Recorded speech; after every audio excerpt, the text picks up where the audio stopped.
Hello guys, ఈ రోజు అయితే పిన్ని వాళ్ళ ఇంటి దగ్గర ఉన్నానని చెప్పాను కదా. ఇక్కడైతే అన్ని కూడా మటన్ స్పెషల్సే అన్నమాట. బోటి గోంగూర కర్రీ ఇది అసలు అమ్మ చేసింది అనమాట. అమ్మ చేస్తే అదుర్సే కదా, చాలా చాలా బాగుంది. ఇదేమో తలకాయ కర్రీ, ఇదైతే ఇంకా ఎక్సలెంట్. నాకైతే చాలా ఇష్టం తలకాయ కర్రీ మాత్రం. ఇంకా దీంతో పాటు బ్రెయిన్ ఫ్రై కూడా చేసాము.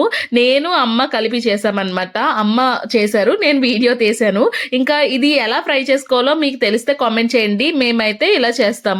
నేను ఫస్ట్ టైం సెకండ్ టైం తినడం ఇది. నాకైతే బాగానే అనిపించింది తినేటప్పుడు. ఇదైతే ఉల్లిపాయలు కొంచెం అల్లం వెల్లుల్లి పేస్ట్ వేసి ఫ్రై అయిన తర్వాత ఈ బ్రెయిన్ వేసేసి కొంచెం ఫ్రై చేసుకొని మనకి ఎగ్ ఉక్కిరిలాగా అనిపిస్తుంది. ఈ బ్రెయిన్ ఫ్రై ని మనం రైస్ తో తినలేం, కానీ మనం బౌల్లో వేసుకొని స్పూన్ తో వేడి వేడిగా తింటే చాలా బాగుంటుంది అనమాట. నాకైతే నచ్చింది. మీరు ఎప్పుడైనా దీన్ని టేస్ట్ చేశారా? అలాగే నేను చూపించిన రెసిపీస్ లో మీకు ఏ రెసిపీ అంటే ఇష్టమో కింద కామెంట్ చేయండి. అలాగే మన ఛానల్ ని ప్లీజ్ సబ్స్క్రైబ్ చేసుకొని ఫాలో చేయండి.